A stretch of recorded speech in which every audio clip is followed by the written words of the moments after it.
My wife is Charlotte. I'm divorcing you to marry her. Take that useless child and get out quickly. Matteo presented the divorce papers to me with an arrogant attitude. Charlotte, with a smug smile, snuggled up to Matteo and looked down on me disdainfully. To them, I must appear as a pitiful person. However, they do not realize how foolish they actually are. I find it profoundly sad. Do you understand what you're saying? Do you really think you can just get a divorce? My mother stated this firmly to them. I am Ava Jones, a 32-year-old housewife. I have been married to Matteo for 3 years.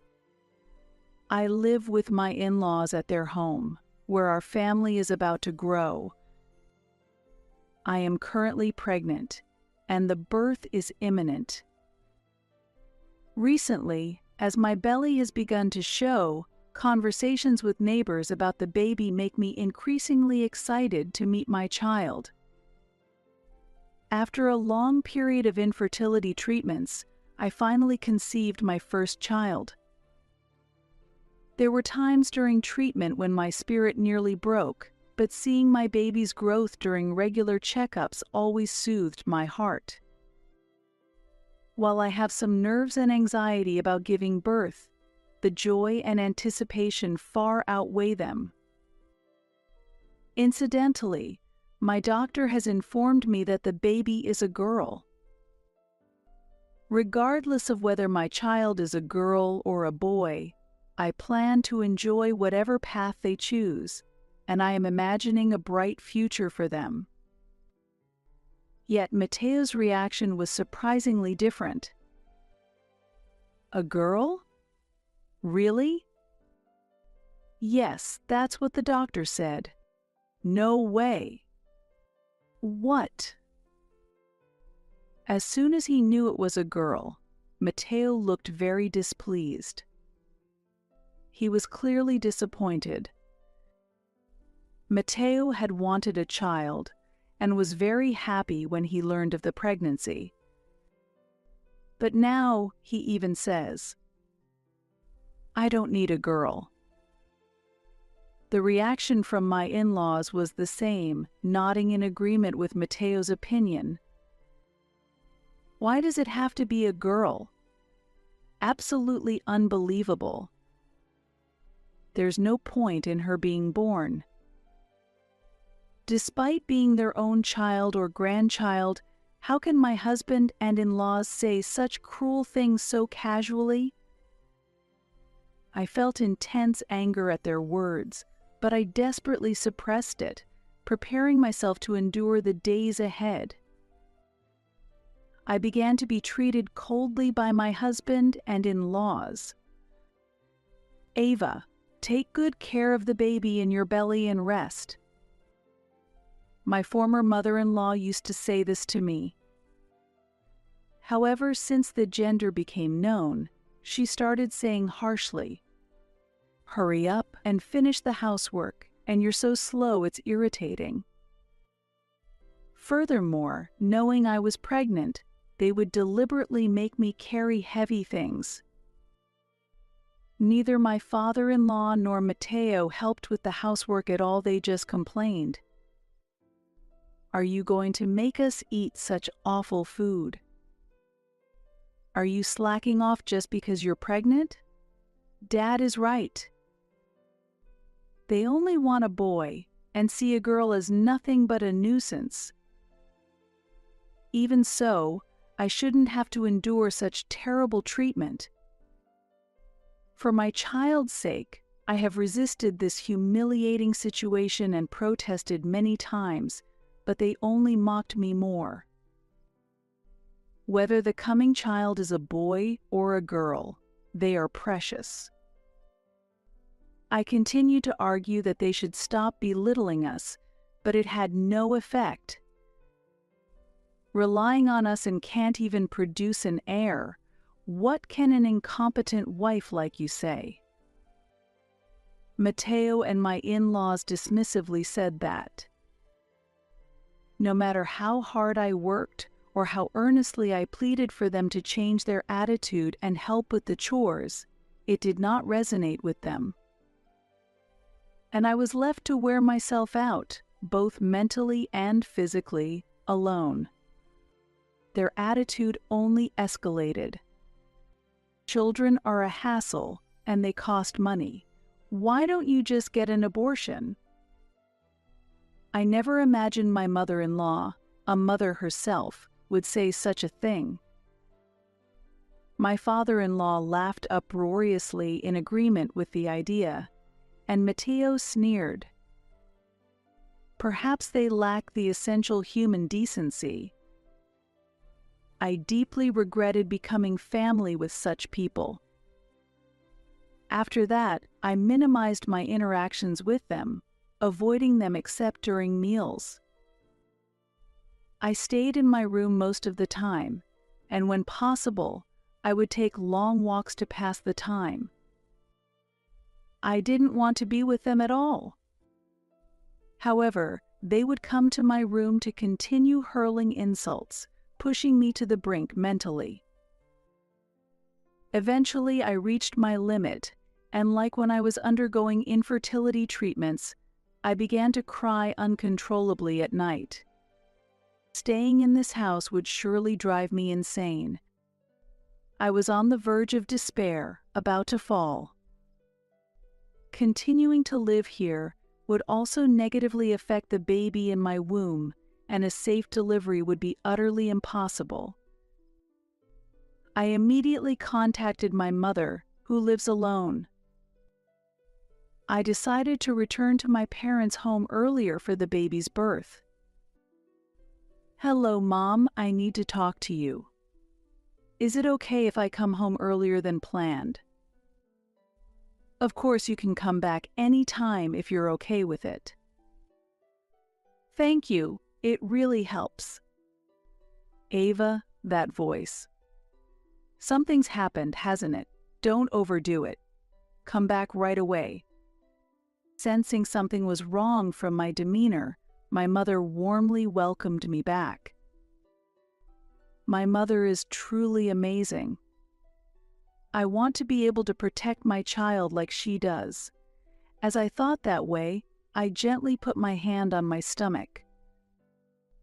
Then I quickly packed my things, and 2 days later, I was able to return to my parents' home. Upon arriving at my parents' home, the warm and nostalgic atmosphere almost brought me to tears.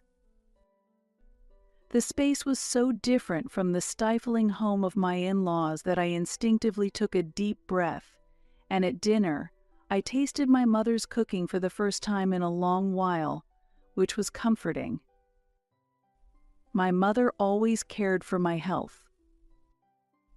In my in-laws' home, despite there being 4 people, I always felt alone, and being back here made me realize how comforting and warming it is to have someone who understands and supports me. Although I was finally having some peaceful time, my feelings of unease hadn't completely cleared. In fact, my distrust towards Mateo and his parents only grew. Since returning home, not only had Mateo not come to visit, but there had also been no contact at all.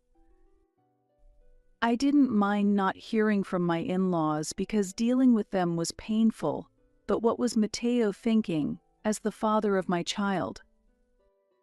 He showed no concern for my health. Perhaps to him, I was no longer of any importance. Even my mother sensed something was amiss with the lack of contact from him. "Why hasn't Mateo contacted us?" she asked one day, but I didn't know how to answer and just shook my head. And without any contact from Mateo, the time for childbirth finally came. In the delivery room, my mother held my hand the entire time and taught me breathing techniques. I wondered how much time had passed since the labor pains began, my consciousness started to blur. Ava, hang in there. You'll meet your baby soon. You're a strong woman. It'll be all right. Thanks to my mother, I managed to keep breathing even in the toughest moments. Ava, congratulations. You did great. She's a beautiful baby.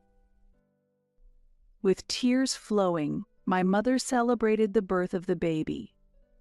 Happiness seemed to radiate from my newborn, and I couldn't stop my tears either. Although my heart was filled with joy, a bit of sadness lingered due to Matteo's absence. When the labor pains began, I tried to contact Matteo repeatedly. I sent many messages and made several calls, but there was no response, only the impersonal electronic tone of the phone ringing endlessly.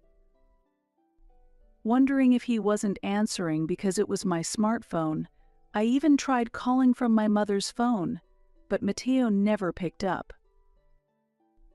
After giving birth, Matteo never showed his face at my parents' home, and 2 months quickly passed. The first months of parenting were busy with diaper changes, feedings, and responding to night cries.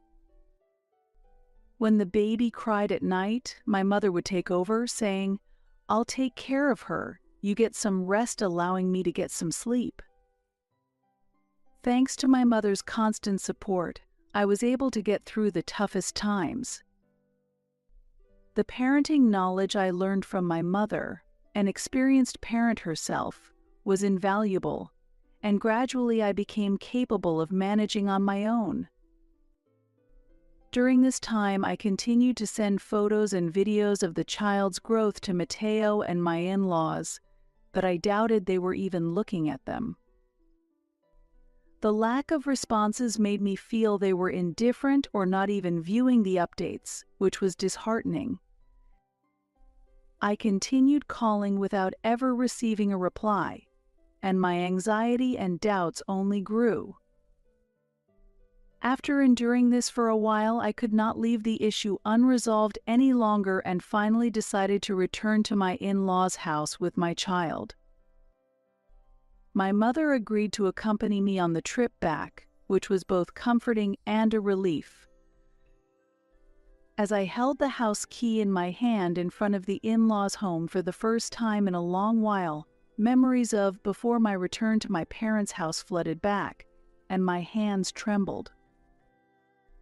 When I slowly turned the doorknob, unexpectedly, I could hear children's laughter and a woman's laughter inside, and I instantly pictured who it might be. Matteo has no female relatives, and all his cousins are unmarried men. It was clear that these were not relatives. With my mind going blank in shock, I courageously opened the door. In the entrance, I saw unfamiliar small red shoes and women's-sized sneakers, none of which I recognized. My mother also looked on in astonishment.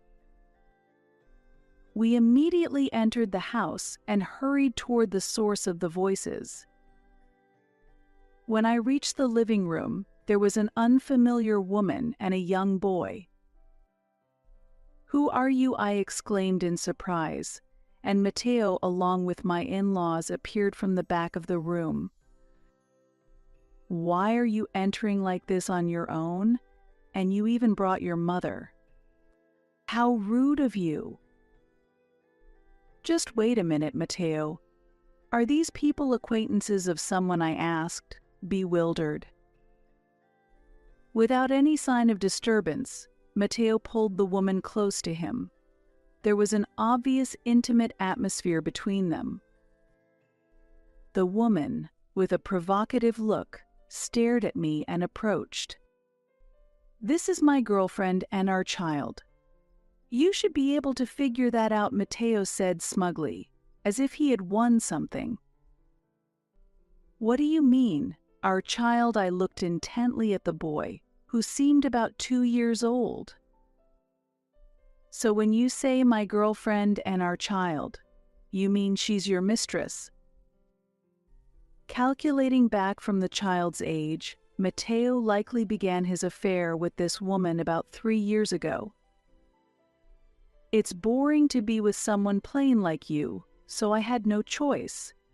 It's all your fault, Matteo laughed arrogantly. Despite my mother being there, they continued with their harsh words mercilessly. As usual, my in-laws did nothing to stop Matteo's behavior. Had they known about this all along? No, they must have known from the beginning, and all of them mocked me together. Why must I, who has done nothing wrong, continue to be insulted like this? Sorry for stealing Matteo from you, the mistress sneered. Her name was Charlotte, and she was 26 years old. Charlotte worked as a bottle girl, and it all started when she met Matteo, who came in as a customer. Matteo often claimed he was working late, but in reality, he was meeting with Charlotte, and eventually, they began their secret rendezvous. As a result of these meetings, Charlotte became pregnant, a fact they hid for a while. However, once it was confirmed that the baby was a boy, Matteo proudly informed his parents. My son has done well. This is fantastic, exclaimed my mother-in-law in joy. An affair is not a problem. What matters is that he has produced an heir. My father-in-law stated without any sense of guilt. A young mistress who can give birth to a boy is obviously more valuable than an incompetent wife who can only give birth to girls. He shockingly declared, and I glared at him in response. By the way, that was right after we got married, wasn't it? Were you cheating on me from that time, I asked? That's right. You're 32, right? If the odds of having a boy are 50%, it's normal to think that being with a younger and incidentally prettier woman would increase the chances of having a boy. Matteo reasoned. This indicated his intention to make the woman who bore him a son his official wife. I was speechless at the ruthless and amoral things Matteo was willing to say. While I was stunned into silence, he continued, Charlotte is my wife. I'm divorcing you to marry her. Take that useless child and get out quickly. Matteo thrust the divorce papers in front of me with a haughty attitude. Charlotte snuggled up to him with a smug smile, looking down on me disdainfully. To them, I must look pitiful. However, they are unaware of how foolish they actually are. I find that profoundly sad. Do you understand what you're saying? Do you really think you can just get a divorce? My mother said firmly to them. Overwhelmed by her imposing presence, the smile disappeared from Matteo's face, and he looked at us skeptically. What do you mean by that? He asked. Oh, didn't you know? The president of the company you work for is Ava's uncle, and your current position is all thanks to Ava. Ava's uncle Matteo was visibly shocked. Indeed, the company Matteo worked for was managed by my uncle, my mother's brother. Matteo's promotions had not been due to any exceptional work on his part, but were all because of connections. If you divorce Ava, you'll also lose that position, my mother continued. Matteo had no idea. I hadn't told him deliberately so. He had a high pride, and learning that his promotions were not a result of his merit, but were facilitated by my uncle would likely infuriate him. Or, knowing the familial connection, he might take an even more arrogant stance or slack off at work. Either outcome would not have been favorable. Matteo and his parents were rendered speechless by this revelation. They were stunned to learn that the family of the daughter-in-law they had been looking down upon was actually the president of the company that supported their lifestyle. Ignoring their shocked expressions, my mother calmly continued, "By the way, you're no longer welcome at our company." "What? Why?" Matteo stuttered in confusion. "Well, you've been embezzling company funds, haven't you? That's already been discovered by the management." I was truly shocked when I learned this from my mother during my visit home. If this became public, police involvement was inevitable. "Even if you try to divorce and run away, we'll just report you to the police. What will you do now?" My mother's tone was calm, but Matteo's complexion turned pale instantly. Seemingly overwhelmed and unable to form words, Matteo gaped, shaking slightly. We waited for him to speak. If I don't divorce, can I be forgiven for the embezzlement?" Kneeling down, Matteo desperately asked my mother a question. However, my mother shook her head without changing her expression, denying his plea. "There's no way that could happen. What you did is a crime. It cannot be forgiven." After sighing deeply in disbelief, she glanced at Charlotte and continued. "You said you were going to divorce Ava and marry this woman, didn't you? As a man, it looks bad if you don't follow through on your decisions. Oh, and if you do divorce my daughter, you'll have to pay child support, property division, and repay all the embezzled money." Hearing this, Matteo collapsed to the floor as if all strength had left him.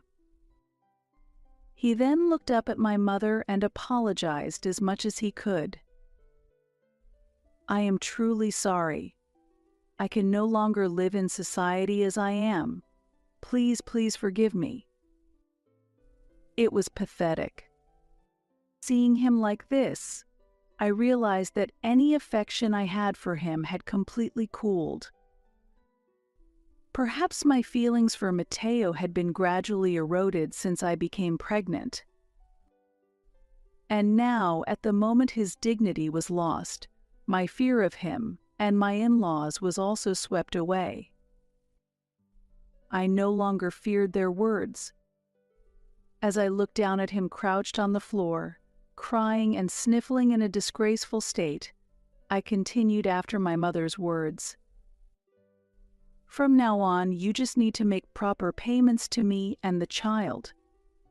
Adding what you owe to the company, it will be a significant amount, so even if you divorce me, you won't be able to waste money frivolously." Matteo was known for his extravagant spending, with unused expensive ties and shoes cluttering our home. He also purchased costly golf clubs under the pretense that they might be used for entertaining clients, though they never were. In response to my words, Matteo weakly nodded, while Charlotte made a displeased face, her lips pursed in dissatisfaction. Ignoring them, I turned my attention to my in-laws. I had something to say to them too. At that moment, my mother-in-law suddenly screamed, "It's all your fault. Because of you. We've ended up living like this." Matteo's mother yelled at me, her eyes bloodshot with anger, as soon as she saw me. However, what had happened was the result of their own choices, not my responsibility. This was a line I had heard before, but now it had no effect on me. However, my mother-in-law was furiously escalating her voice, and I found her behavior somewhat pitiful, swallowing the words I was about to say. Mateo then repeatedly apologized to my mother and promised to repay the embezzled money, so he was not reported to the police. However, he was fired from the company as a result of his actions.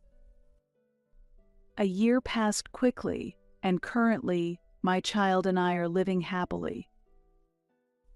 The persistent criticism from Mateo and my in-laws had ceased, and I am mentally stable. Looking back, I can see just how abnormal life was before the divorce. Over time, memories of them gradually faded into the distance. Yet one day, unexpectedly, Mateo and his parents appeared before us, as if to make sure they were not forgotten. But they were no longer the people they once were. They looked miserable. They used to dress flamboyantly and appeared youthful, but now they wore cheap, pilled sweatsuits and jerseys. It seemed they hadn't been able to go to the hair salon. Their hair roots showed their natural color and were unkempt. It was clear they were struggling financially. According to what they said, my in-laws had squandered money recklessly despite their dire situation, and their wasteful habits hadn't changed. They had used up not only their own pensions but also Mateo's living expenses, buying luxury items on credit. Ultimately, they had to sell off their expensive possessions to keep up with payments. This situation was their own making, and I had no part in their downfall. Even after being fired, Mateo still clung to his previous industry, currently working part-time while job hunting.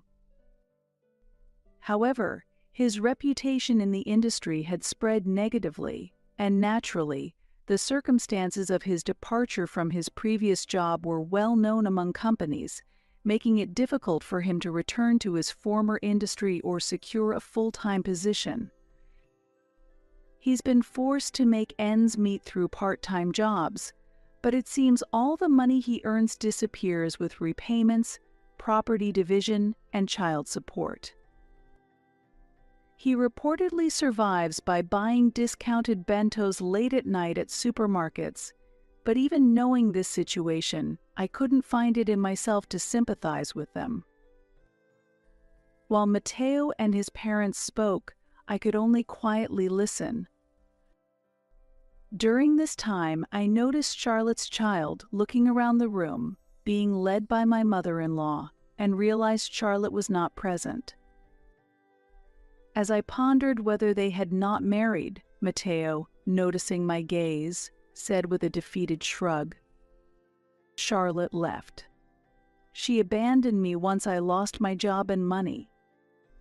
I remembered Charlotte's ambiguous expression when I had once advised Mateo to curb his extravagant spending.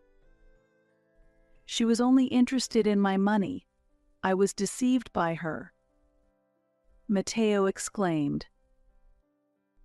To my surprise, he revealed a shocking fact. He had thought the child was his with Charlotte. But after the child grew and resembled him not at all, he did a DNA test, which confirmed the child was not his. After I found out, she disappeared on her own. Mateo explained.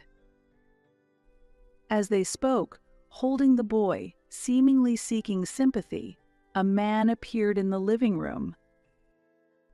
He was holding a small boy who looked at me and smiled joyfully, his smile seeming to brighten everyone around him.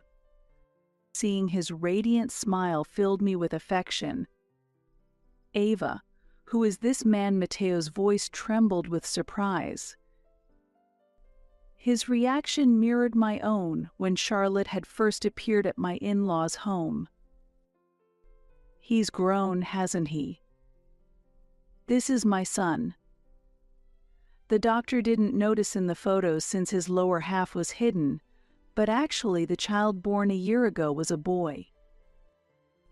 Upon realizing that Mateo and my child was a boy, their attitudes suddenly changed. is that? Does that mean my child is a boy? Matteo asked. Yes, that's right, I replied. Matteo, well done. Now we can start over. What are you talking about? Oh, you should have told us sooner. That's great. My in-laws suddenly changed their demeanor and said this with smiles. Their way of thinking was astonishingly baffling to me. It seemed utterly irrational. Do they really believe that the world revolves only around their desires? Sorry for the late introduction, but this man is my husband. So there's no way I would start over with you, I explained. Your husband? What? Didn't you hear? This man is my new husband, I affirmed. When I introduced my husband to Matteo, he became furiously red-faced and hurled insults. That's a joke. Were you cheating on me? Don't mess with me. I haven't cheated. I met him after we separated. Don't lump me together with you, you who had an affair and a secret child behind my back. I calmly stated the facts. Enraged, Matteo staggered towards our son, attempting to forcefully take him from my husband. Stop it. What are you doing? This child's real father is me. Let go of him, you bastard. At this, our son began to cry out of fear, clinging to my husband and rejecting Matteo. Seeing this, Matteo came to his senses and lowered his hands.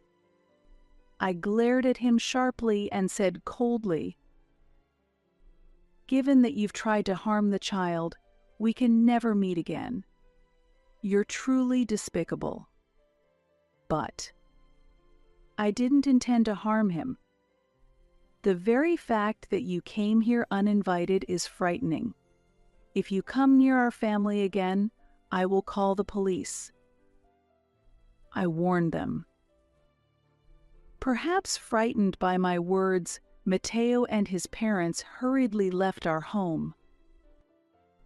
At that moment, I thought we would never have to deal with them again, but I was naive. Unable to give up on my son, they continued to contact us several times through messages and calls. I then hinted at getting a restraining order and firmly warned them. This is your last warning. I will not hesitate to call the police if it continues, which finally stopped their attempts to reach out. I was concerned about Charlotte's child, but it seemed that Matteo and his parents had largely neglected their duties, and following a neighbor's report to Child Services, the police got involved.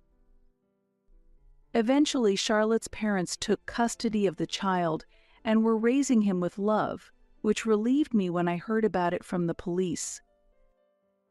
Meanwhile, Matteo and his parents had garnered a bad reputation in the neighborhood and could no longer work there, prompting them to move far away. This finally freed me completely from my in-laws.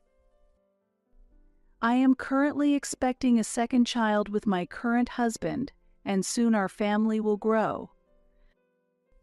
A lively and bright life awaits us.